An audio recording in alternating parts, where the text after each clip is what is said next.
Hi, this is Dr. Kimberley Linert, author of Visualizing Happiness in Every Area of Your Life and host of this podcast, Incredible Life Creator. And today I have with me Miss Holly Morphew. Hey, Holly. Hi, Kimberly. I'm so I'm excited to be here. yeah, I'm so excited to have you too because you have a special story that I want people to hear and be encouraged and inspired. So, just so people can get to know you, I'm going to read your bio and then I'm going to let you get into your story. So, Holly Morphew is an international speaker, award winning financial coach, and multi generational entrepreneur. She is the founder of Financial Impact, a specialized financial coaching practice that helps entrepreneurs and professionals create personal wealth and financial independence. A pioneer financial coach, Holly began teaching personal finance in 2006 as a service project with Rotary International.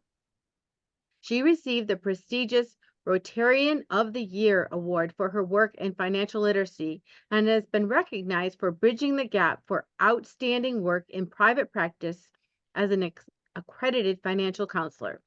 Holly's work has been featured in Forbes, Business Insider, Yahoo Finance, Her Money, and more. She is the host of the Wealth Trifecta podcast and author of the best-selling book Simple Wealth, which was featured on Bankrate's top 10 personal finance books of 2022. All right. Well, we want to hear your story because I know there's more than what I just read. So we want to hear the whole story, please. Oh my goodness. Well, I am a financial coach. I didn't set out in my career journey to become a financial coach. It's something that was a passion of mine early on. My experience in my 20s when I got into the real world and started working in corporate America, and my full-time job was that my friends were having a different experience around money than I was. And what I found is that they were confused or didn't want to talk about money or were carrying some shame when it came to money. And that confused me because I come from a family of real estate investors and entrepreneurs. My dad is an entrepreneur. His dad was an entrepreneur. My mom is a real estate investor. Her mom was a real estate investor. So money was something that we talked about at the dinner table, and it didn't have an emotional charge for me. There wasn't, scarcity or abundance, bad or good. It was just a tool and there was a strategy. So I thought that everyone talked about money and kind of knew the strategy. And when I realized that that wasn't the case, I had been a member of Rotary International for a few years because they had really contributed to me in my life in high school and college by providing scholarships for me to study abroad. And I thought, how can I give back? So I proposed a service project to my board where I would go to local high schools and teach young adults about money. Now, this was in 2006. And they gave me their blessing and I started teaching. And first of all, it was so much fun. The kids were really into it. And after a little while, parents of my students and teachers started asking if they could sit in on my workshop, which again, I'm thinking, why do they want to learn about money? Don't they get this? They're older than me, and I just assumed they were doing better than I was financially or knew more, is an assumption. We always say, don't assume, right? So I realized that all ages are thirsty for financial education. And in about 2012, I had a mentor who really believed in me and encouraged me to go out on my own and sort of leave corporate America because he knew that I was someone who wanted to work for myself, and that's always been the case. So I started my first little financial education company at that point. And here we are today in 2016. I became a full-time financial coach. My company is called Financial Impact. And that's my story of how I became a financial coach. But I have my own wealth journey story, which began when I was 20 years old, when I was diagnosed with a chronic illness that doctors said would never go away. I would live with for the rest of my life. And my medication was very expensive, and my insurance company didn't cover it. So when I was I think I was around 20, 22 years old, I had a really terrible and intense flare. I had ulcerative colitis, which is an autoimmune disease that attacks the gut. And I needed medication to sort of save my life. I couldn't walk off and on for 4 years because of this illness. And I used credit cards to pay for my medication, which after 6 months of doing that, I realized that it just wasn't sustainable. You know, I was an entry-level employee at the time, just trying to make it in life. And I had been living in Boston. I decided to move back home and live with my parents and sort of nurture myself and get better. And then I got a job after I got a little bit better and was able to work again. But that hole that I had started to dig going into debt only grew. And it grew because and it's not because I wasn't educated. It's not because I didn't understand money. Like I said, I come from a family where we talked about money, but I was doing mental accounting where I had an idea of what was coming in and an idea of what was going out every month, and this creeping sensation of financial stress and anxiety. And it wasn't until we had 3 back-to-back snowstorms in Colorado, where I live, over a period of about 3 or 4 days, and the whole state was shut down, but my office was open. And my office was 40 miles from my house. And I drove a Honda Accord at the time. And I called my boss and I said, I think it's a risk for me to get on the highway and try to make it into work. And she said, well, if you don't come in, you're fired.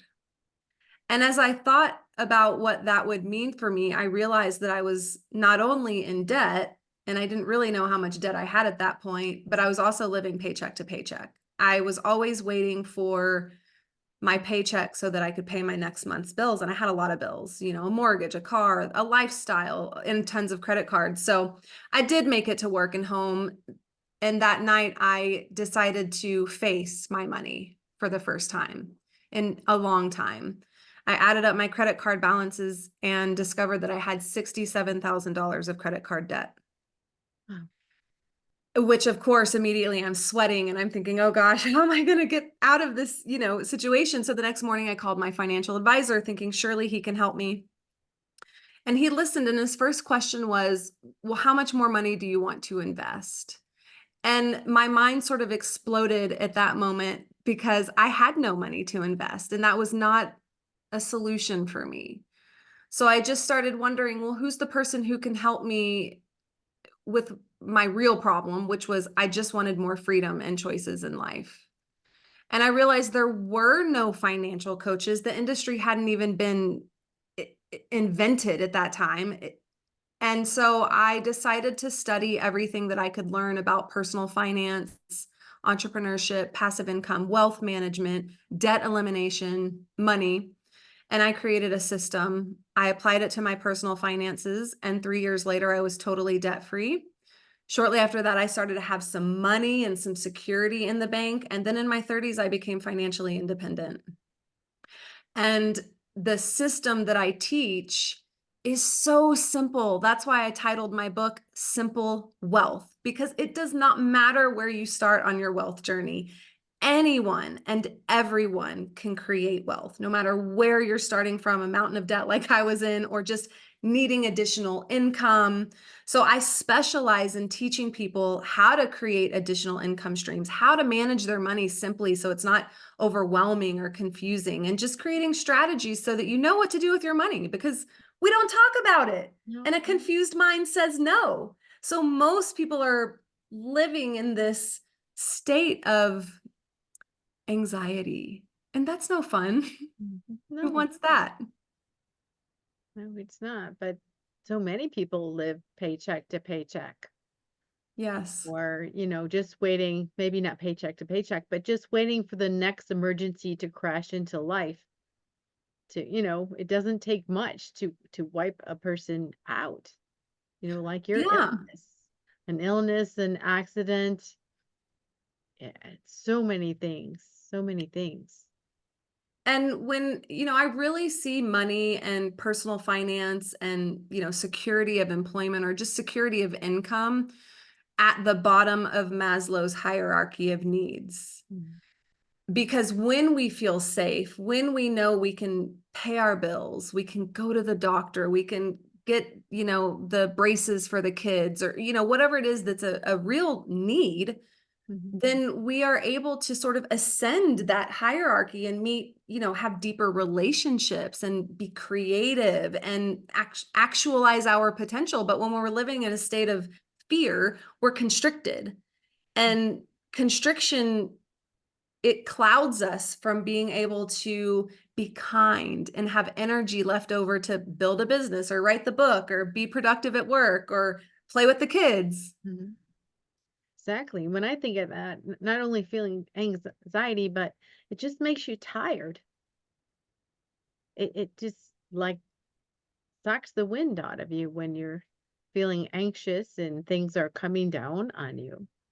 Yes, and there was a study that that was done just 2 years ago now, asking Americans, "How do you feel about money?" And over 70% of Americans said that they feel anxiety when it comes to money. That's a big That percentage. is a huge percentage. And what's interesting to me too, as an accredited financial counselor through the AFCPE, we liaise with NEFI and FINRA, who does all of they do the studies to measure how are Americans doing with their finances. And the reality is that it wasn't good when I started teaching in 2006. Financial literacy was not high across the board, but it's only gotten worse, Mhm. which also is a little mind-blowing because, we are the wealthiest nation, yet we have a lot of financial anxiety. So And it's education is powerful. yeah, and they don't teach financial literacy in schools. And we can I don't even want to go there because there's so many things we'd like to or I would like to revamp when it comes to education that we're putting our kids through now.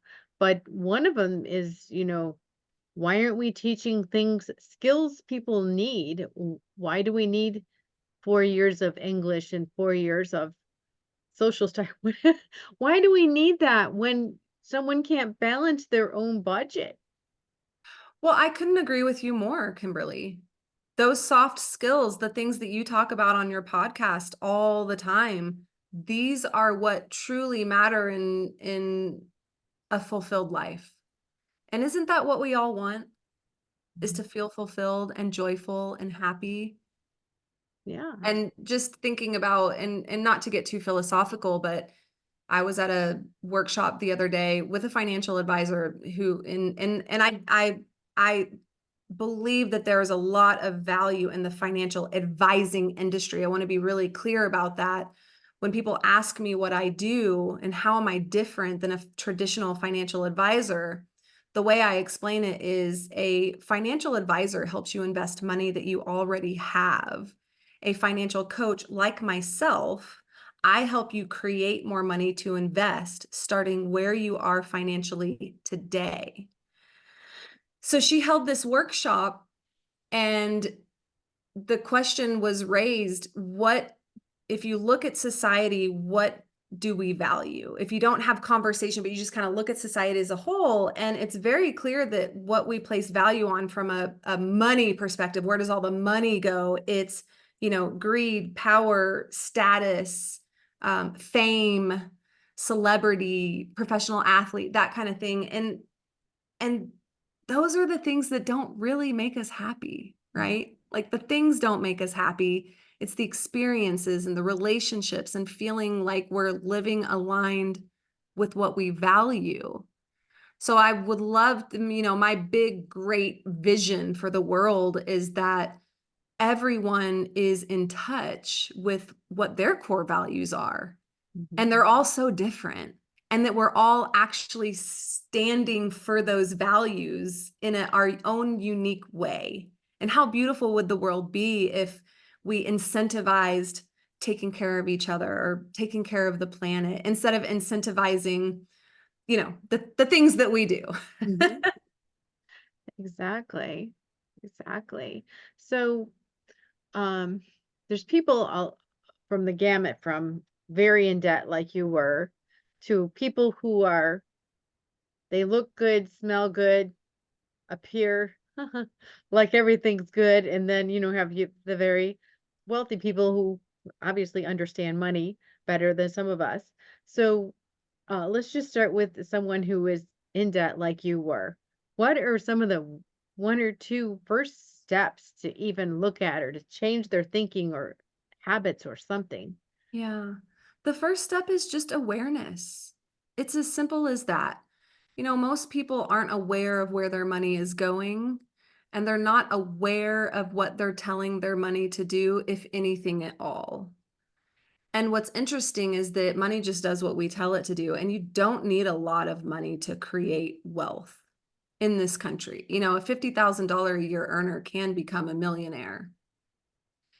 So if you're listening and you have debt or you're struggling with money or you feel like it's consuming you, you have financial anxiety, start by having a money date with yourself every month where you're doing two things.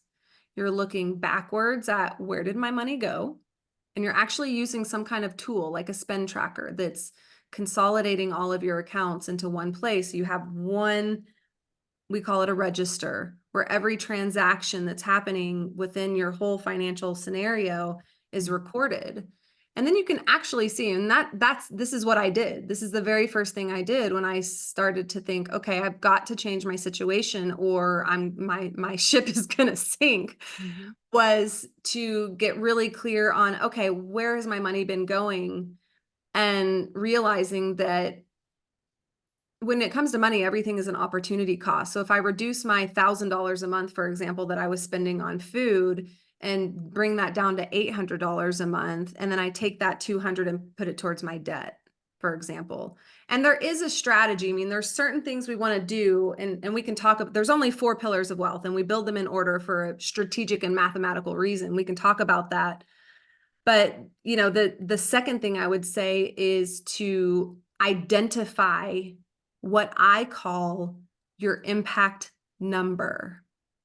And your impact number is where all wealth building begins. Whether you're super wealthy and you want to, buy a $300,000 business, for example, or make an investment, or, you're negative every month like I was. And what the impact number is every 30 days income minus expenses. Mhm.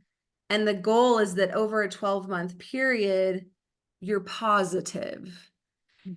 And the reason I say over a 12-month period is because I don't teach traditional budgeting. I think that's for the birds. Like, who is going to take the time to reconcile their accounts to the dollar every month? No one. So if you're willing to just take a look at, okay, here's what I think is coming in, here's what I think is going out, because it's always a guess. Because Mhm. income it fluctuates. Whether you're an employee or an entrepreneur, it fluctuates. Mhm. And so do expenses. Most expenses are periodic and unexpected. I mean, yeah, we have our bills and what we regularly spend on, but the truth is that every month does look different. That's true. It really does because different things come up. I mean, I think about especially when I was raising my children, school expenses, whatever. You're just like, you never know what's going to come up that you weren't planning for. There's a lot of unplanned things that seem to pop up through the year. That's right. And for many people, that's scary. Mhm. So we're living in this constant state of, oh gosh, when's my kid gonna need to go on that field trip? And when, if I have to take them to the doctor, will I be able to make that emergency room copay? Mhm. So, my systems are designed to mitigate that stress and have money in certain places so that when those expenses come up, you're ready. You're ready to pay them. And it has a lot to do with automation, but awareness is really where all wealth building begins. Yeah. And talking about automation, are there certain websites or apps or something that you recommend often for people that would make things simpler? Yes, and thank you for asking that question. I believe that financial education should be free. I really do. Coaching is a different story because a coach can change your life, and there are wonderful coaches out there. I have worked with coaches and invested in myself by hiring coaches, health coaches, and I was a competitive athlete for 23 years. So I think there's a lot of value in hiring a coach. But when it comes to education, I really believe that that should be free. So I have spent a lot of time and effort to create resources on my website where people can just get started building wealth. You don't even have to hire me. Like, go get these resources. My website is financialimpact.com. Mhm. And I have a whole freebies page where, I've got a money date guide. I have a wealth strategy that you can build for yourself. I've got um, 111 ways to create additional income. Like, I have so many things, like wherever you are, it's gonna help you with that. But I would say there are two technologies, two fintechs that I use and recommend the most. One of them is called Tiller, and Tiller is a spend tracker that integrates with Excel or Google Sheets. And I love it. I love it, love it, love it, love it. I cannot say enough good things about Tiller. It's so easy to use and it's so fun to just see the numbers, like numbers don't lie. So I love Tiller for tracking my spending, and that's my look back. I love the wealth strategy, which is an Excel spreadsheet that I've designed and refined over the years for, the plan, what we want to happen, which, automatically calculates your impact number and automatically calculates your financial independence number and all that fun stuff.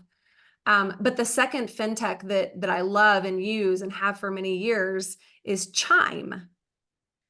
And what's interesting to me about Chime is that when I started using it, which was many years ago, I heard about it because I went to a conference, a money conference, and they were there and they were just a new startup at that time. But now they've grown and they're advertising, and it's so fun to see their ads on TV. But basically, Chime is a preloaded debit card. It's not a bank. So I give myself an allowance for spending every week, and I get to spend, until I'm done, until it runs out. And that's how I manage my money. So I never overspend because I have a problem with impulsive spending. Let's be honest. Like, if I see something pretty and shiny, I want it. And if I have the money in my Chime account, I buy it. If I don't buy it. So every Monday, I have a transfer from my personal checking account to my Chime account. And that's what I use for spending. And it just keeps me on track. That is great. And this is gonna date me, but um before we had fintech, we had the envelope system. We had the envelope system where you put this for this, this for this, this for this. And one of them was your, like you said, the spending. And I'd put that in my purse. And when it was done, it was done. But at So least smart. it was cash. Yeah, and that works. And it's funny because of course, my programs have evolved over the years, and I have one of the modules in my flagship program, which is called Pillars, is all about spending strategies, and one of them is the cash only method, which I used myself for a period of time. But living in Colorado, I do not want to go into a gas station when it's snowing and pay for my gas up front in cash. Like, I just want to push the button and sit in my car. And That's right. so, cash, and only 4% of transactions happen with cash anymore anyway. So while I love that system, society is moving at such a fast pace now that, every day, and I just heard this morning that Apple is coming out with a new way to, like, press a button to give someone a tip. And so there's just so many, like, we're having to sort of catch up with technology when it comes to money. And part of me thinks that, not that it's a conspiracy theory, but things are just happening so fast that the average person who's got kids, works full time, is trying to self-care and also trying to have some fun in life. Like, it's a lot to manage your money. So we have to have systems that flow with life. Exactly. And just talking about those trends, what is your opinion on the I don't know, the Bitcoin, the all those electronic monies? I'm not obviously Yeah. So professionally. I invest in cryptocurrency myself, not as much anymore. I really learned, like, invested some time in learning about it in 2017 when it was starting to sort of take off, even though, Bitcoin has been around for a very long time. So I wanted to learn about the technology behind cryptocurrency, which of course is blockchain technology, which is just incredible and really can revolutionize our whole society and create transparency, which is really beautiful in my mind, especially when it comes to money. And I do think that there's a place for cryptocurrency in the future. I also, of course, have, being an investor, the industry has completely changed over the past few years. And of course, banks are wanting to regulate it, which, makes sense. Mm. Um, so I hold, I've sold over the years and I have made money. But right now I'm just holding, and I do think that there's a place for it in the future. But right now, because we don't really transact in cryptocurrency, to me, it's more of a speculative investment. Mhm. Thank you. Thanks for your opinion on that. So, what else are really important things for people to know about their money and how to handle their money? Well, first, I'll say that there are three golden rules of money that if everyone followed them, everyone would build wealth. And they're simple. Everything in my world, I really value simplicity. So the first golden rule is to earn more than you spend. And I know everyone knows that. People, you're listening and going, yeah, obviously, Holly. But I put earnings before spending because income is the gateway to wealth. So if you're willing to work and go to a job and create some kind of cash or, currency or money in your life, then you can turn that into wealth. And wealth is just positive cash flow and positive net worth over time. That's all wealth is. Um, so, and earnings is a really interesting thing because money is infinite. We can always create more money. Mhm. There's so many ways. I had to learn this for myself because I was living paycheck to paycheck. So at the beginning of my wealth journey, it was about reducing or eliminating expenses, which, we can all do that in some way, shape, or form. But for someone who likes to live kind of a bigger lifestyle, which is myself, and I know a lot of people who are listening are like, yeah, but I want what I want. Mhm. And that's okay. We do. That's also why I don't spend, again, any time on what's a want and what's a need, what's essential and what's not essential. Who cares? Like, what you're going to cut if your income gets reduced. So after a couple of years of reducing expenses, I thought, gosh, I still have, I don't remember how much debt I had at the time, but I really wanted to eliminate my debt because altogether my minimum payments were like $875 a month. And that I just knew, gosh, if I had that back in my bank account every month, it could really make a difference in my life. So I started thinking about, well, what are some ways that I can create additional income? And of course, there are so many ways to create additional income, just kind of based on your current resources, your personal interests, your unique skills. So, earn more than you spend. The second golden rule of money is to pay yourself first. So in my system, and also, for any of you who are going to download the wealth strategy, you'll see that at the top is income. And, most people in our country have one source of income. They have a paycheck, which is great. There's no like good or bad or right or wrong when it comes to money because it's very philosophical and it's art. It's not science. It's not black and white. It's very gray, and we have to be willing to kind of look at it that way. Um, but for me, I was like, okay, well, I need more than my paycheck. So how else can I create income? So that's why you'll see on that wealth strategy that there's, different lines for different, income streams. But then after that, you see assets. Because when we pay ourselves first, the idea is that money flows into your account and then you push it out. It doesn't have to be a lot, but you automatically push some money out into like high yield savings accounts or, retirement accounts or investments. And then you build your lifestyle after that. So, pay yourself is really important because life is going to go on if we're lucky. And just imagine if you had saved, $10, $100, $1,000 a month. if you've got it just off the top. You don't even have to think about it if it's automatic. So then the last golden rule of money is to give every dollar a purpose. Mm. And what that means is I want you to get into the mindset of, okay, next month I'm going to make $10,000. I know today where all 10,000 of those dollars are going. So as an example, let's say my paycheck is 10K after taxes. I'm going to put let's say 4,000 is going to bills. Mhm. 2,000 is going to spending, and the remaining 4,000 potentially could go into savings, debt elimination, retirement. Those are, I just kind of created those numbers off the top of my head, but there are only two kinds of expenses: bills and spending. Bills are the things that are pretty much the same every month, that you're going to pay: your subscriptions, your rent, your utilities.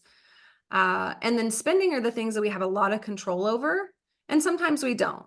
Sometimes we have to get the new car tires. Mhm. So if you're willing to have that, every 30-day money date with yourself, and identify what you think your impact number is going to be over time, if you're using a spend tracker to see what's actually happening with your money, which is you're looking back, and then you're using the wealth strategy to sort of plan, and you can see, okay, well, my spending over a year's time is roughly XYZ every month, because it's about the averages. Um, because we're trying to decide, do we have the income to support, for example, spending $1,000 at Christmas, or buying a new pair of running shoes every 3 or 4 months? Because again, these are expenses that we don't have every month, but if we want to live a certain lifestyle, then we've got to have the income over time that can support those things. Exactly. Exactly. So, I wanted to ask you again a different question as far as like your health. So going back to that journey where, other people, especially autoimmune diseases, it's almost like a death sentence. You're not dying, but it's like you're living almost dying because you are having to deal with, however that shows up. And you overcame that. So I'd like you to go into that story. How did you overcome that? What kind of mindset does it take to do that? What things did you do?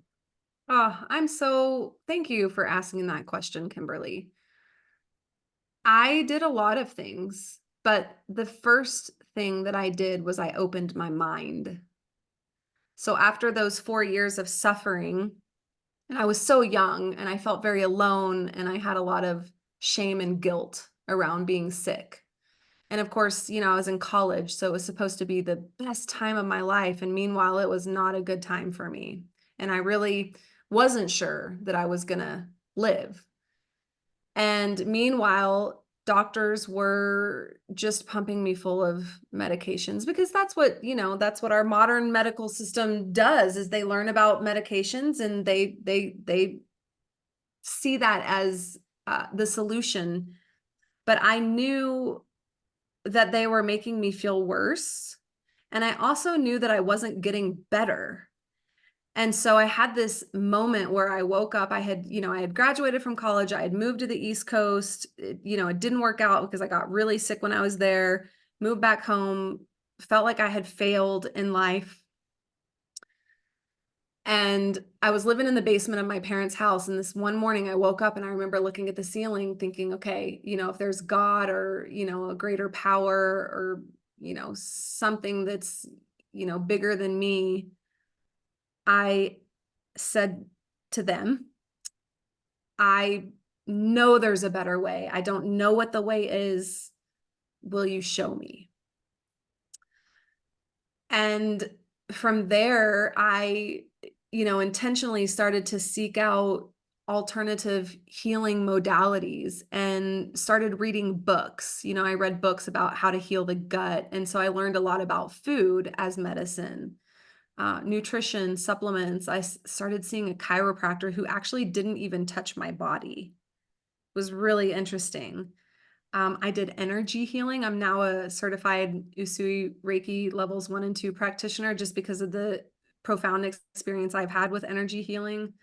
I did Bach flower remedies, acupressure, acupuncture, if I didn't say that already. I mean, I did every single healing modality under the sun, and started to prioritize the little things that everyone says are so important, but they actually matter. Like the very first thing I did is I decided I am going to get 8 hours of sleep a night because everyone says that's important for the body to heal and repair itself. So I started, when people would ask me, do you want to go out?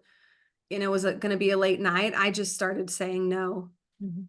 No, I have to take care of my body. I have to get 8 hours of sleep. I made sure I was drinking enough water every day. I started paying attention to glucose and actually what happens in the body when when we eat high glycemic foods and it raises our blood sugar and then we have an insulin response, and how that leads to disease, how inflammation is the cause of pretty much all disease.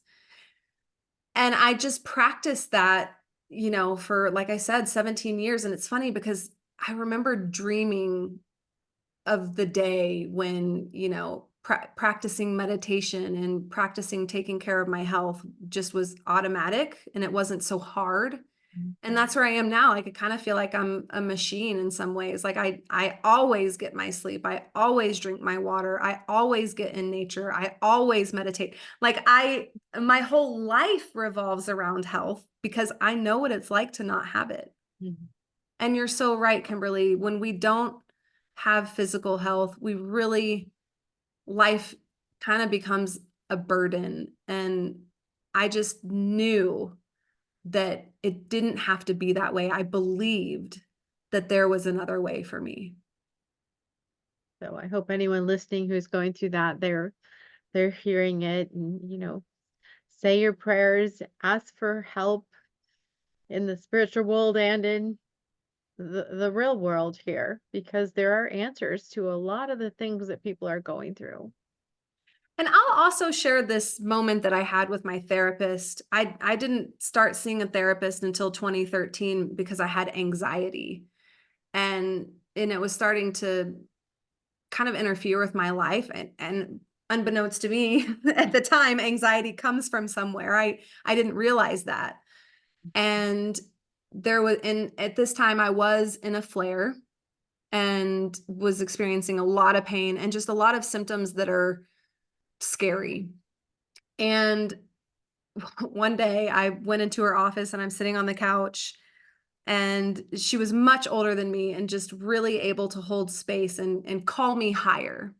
I Mhm. was complaining about the pain, and at the time I was married and I was afraid, our marriage was, we just weren't right for each other. So I was just complaining and I was just in it. I was just being a victim. And she said to me, Holly, are you in pain right now? Yes. She said, I have a rice heat pack. Would you like me to put it in the microwave for you so that you can, put it on your stomach while we're in session? And I was like, I probably made a comment like, I don't want your silly rice heat warmer. I don't think I said it like that, but that energy was there. And she just Uh-huh. looked at me and she said, do you want to feel better? Right. And it was such an important call out for me because I realized that sometimes we get addicted to our pain and it becomes a way. And as I look back on it, of course, our bodies do communicate with us. Sometimes the emotional and mental things that we're going with manifest physically. I believe that because my illness was, very much a holding everything in and then losing control kind of illness. And I very much did that in my life, because of my childhood and the unique, factors of my childhood. So taking ownership of my own happiness was a turning point for me because I realized if I want happiness, I have to practice happiness. And what does that feel like? What does happiness feel like? What am I doing when I'm happy? and then starting to actually do those things. That is powerful. Thank you for sharing that. That's really powerful. Thank you. Thank you. So, And it really is it's an honor to have been asked that question and to be able to share my truth, because it's not a conversation that I feel like we have in life, to really say to someone, um, how are you perpetuating the pain that you're in? mhm, right. And we do that. We don't want to admit it, but we do that. Yeah. And I can compare it to, I don't have kids myself, but of course a lot of my friends do. And my best friend since 8th grade has 3 kids. And when they were her oldest were really young, I remember thinking, she doesn't make a big enough effort for me to have a relationship with her kids. And then one day it dawned on me, it's not her job to make sure that I'm happy in my Right. relationship with her kids. Hmm. So as I started to own that and know that I really did want to have a meaningful relationship with them, I started to, the first thing I called her up, I want to have a closer relationship with your kids. And for me, what that looks like is spending time with them and getting to know them. So every year I would take them and a friend on their birthday to do something really fun, like zip line or Elitch Gardens or, something like that. And we did that for many years. And as a result, they're teenagers now and they know they can always call Auntie Holly for anything. But I had to do that instead of putting it off on someone else and assuming that they know what I want. I had to actually step into it and take that action. Exactly. So, I wanted to ask you, you said that you were a competitive athlete. So after you were ill, what sport did you do and how did you move from, you know, being ill, healing into being competitive? Yes, yes. So I played volleyball. I grew up playing indoor volleyball, played volleyball in college, played volleyball in Spain, sixes indoor. And there was a 2 semesters in college where I could not play. So I actually, I tried and then I was there and then I wasn't there. And that was really hard because, again, I kind of beat myself up for not being committed enough. And mentally that was really hard for me because my body was always so strong. And then all of a sudden it wasn't. Mhm. So, I had to take some breaks in there when I was young and very, very sick. And, so I came back to Colorado and I played in a competitive indoors league for a long time. And then I transitioned to playing outdoors in the sand. And I played sand doubles. And I worked my way up from playing in the grass and started to win grass tournaments to get into the sand tournaments where when you win, you get paid. And Mhm. so that's what I did. And then by that time, I was in my mid-30s and I'm not tall for a volleyball player.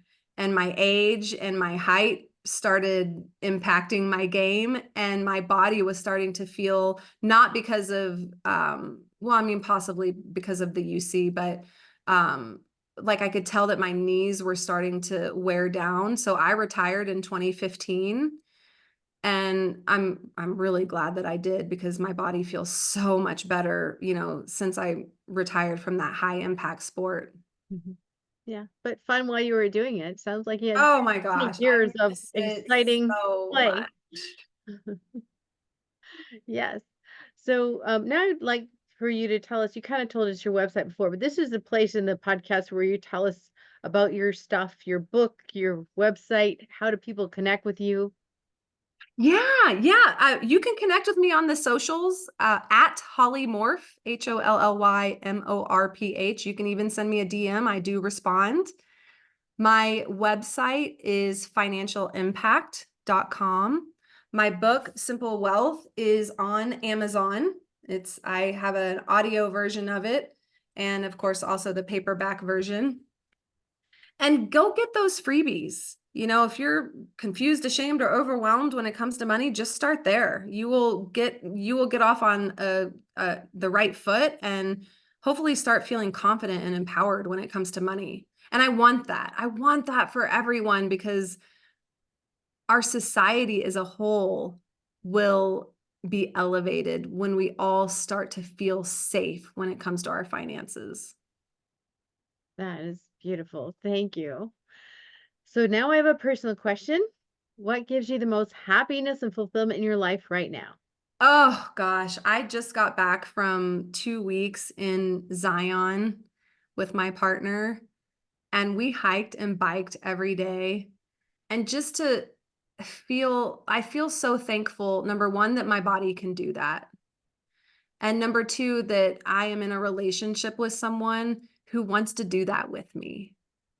And it just, again, it's the simple things, like, being an entrepreneur, there's a lot of pressure on us to grow and scale and make $1 million. And that's not my dream. My dream is to live aligned with my values. And I feel like I got to do that these past couple weeks. I just got back a couple days ago. Right. Well, thank you so much for being on the podcast today and for sharing your stories and wisdom. Oh, thank you so much. It's really been my pleasure. Yeah, so I have one last question before we complete. What is your best advice on living an incredible, amazing life? My best advice for living an amazing life is to love yourself and advocate for yourself and know that you are worthy and capable. If you have a desire, it is there for a reason, and you can have that. You can have what you want. It's available to you. I love that. Thank you so much. Thank you. We'll talk to you again soon.